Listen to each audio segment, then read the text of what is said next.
Hello friend, সবাই কেমন আছো? আমি ভালো আছি। আজ একটা পোনা মাছের সুন্দর রেসিপি নিয়ে চলে এসেছি।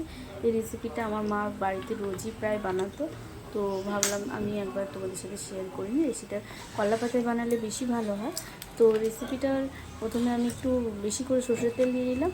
এরপরে শুকনো লঙ্কা বেটে দিলে ভালো হয়, কিন্তু বাচ্চারা খাবে তো, তাই আমি কোটা কোটাই দিয়ে দেবো।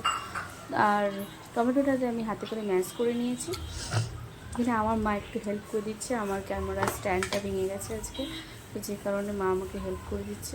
আদা রসুনের পেস্ট নিয়ে নিলাম হলুদ, লঙ্কা, ধনে, জিরে, একটু গরম মশলা সব মাখিয়ে নেব। কেউ চাইলে গোলমরিচের গুঁড়োও দিতে পারো, আমি এখানে গোলমরিচ ব্যবহার করিনি, কারণ যেহেতু বাচ্চারা খাবে। তো গোলমরিচের গুঁড়ো দিতে পারো, ওতে টেস্ট আরও বেশি হবে।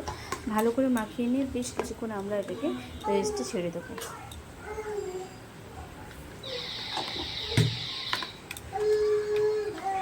অল্প একটু লেবুর রসও আমি এর মধ্যে অ্যাড করে দিয়েছি।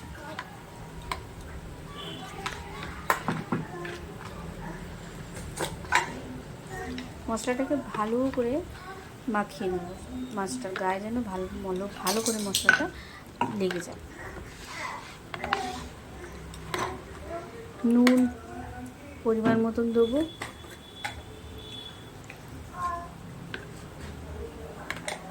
প্রতিটা মাছের গায়ে গায়ে মশলাগুলোকে ঘষে ঘষে এরকমভাবে লাগিয়ে নেব।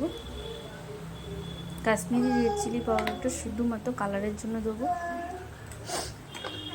টেস্টও ভালো হবে, কালারটাও সুন্দর হবে। তো মাছটা এইভাবে ভালো করে সুন্দর করে মেখে খানিকক্ষণ রেস্ট নিয়ে তারপর কড়াই গরম করে কড়াইতে আস্তে আস্তে করে মাছটা সাজিয়ে বসিয়ে দেবো। আর বাটিতে থেকে যাওয়া মশলাটা একটু জল দিয়ে মাছটাতে দিয়ে দেবো। কিছু গোটা গোলমরিচ আমি দিয়ে দিলাম, বললাম না গুঁড়ো দিলে, গুঁড়ো তো দিতে পারবো না, তো আমি গোটা দিয়ে দিচ্ছি, বাচ্চারা যেমন খাবে বেশি দিলে। তো ভালো করে মাছটাকে মেখে নিয়ে আমি একটু রেস্টে রেখে দিচ্ছি। এরপরে কড়াইতে আমি এটাকে সাজিয়ে দেবো। কড়াইতে সাজিয়ে নিয়ে সামান্য একটু ওই বাটির মশলা লেগে থাকা বাটিতে একটু জল দিয়ে ধুয়ে ওতে দিয়ে দেবো। তারপর চাপা দিয়ে দেবো। এক পিঠ ভালো করে হয়ে এলে আর এক পিঠ আমরা উল্টে দেবো। উল্টানোর সময়তে নুনটা আমরা একটু টেস্ট করে নেব।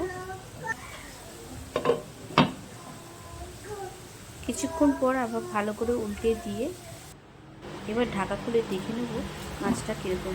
দেখো, দু পিঠ খুব সুন্দরভাবে আমার মাছটা রেডি হয়ে গেছে, সুন্দর করে তেলও ছেড়ে গেছে। তো এইভাবে মশলা মাখিয়ে মাছ ভাপা খেতে কার ভালো লাগে একটু কমেন্টে জানিও। আমার তো ভীষণ ভালো লাগে। তো এইভাবে বানিয়ে দেখবে তোমরা সবাই, ভীষণ ভালো লাগে। এটা কলা পাতায় করেও অনেকে খায়, কিন্তু আমার বাড়িতে এখন কলা পাতা অ্যাভেলেবেল ছিল না, তাই আমি এইভাবে বানিয়েছি। তো কেমন লাগলো জানি। দেখো, মাছটা ভিতর থেকে খুব ভালোভাবে সিদ্ধ হয়ে গেছে। ওপর থেকে একটু মশলাগুলো তার উপরে দিয়ে দেবে, যাতে ভিতরে উঠে চলে যায়। এরপর কসুরি মেথি ছড়িয়ে নামিয়ে নেবে। কেউ যদি কসুরি মেথি দিতে না চায় তাতে কোনো অসুবিধা নেই। আমাদের মাছ মাখা ভাপা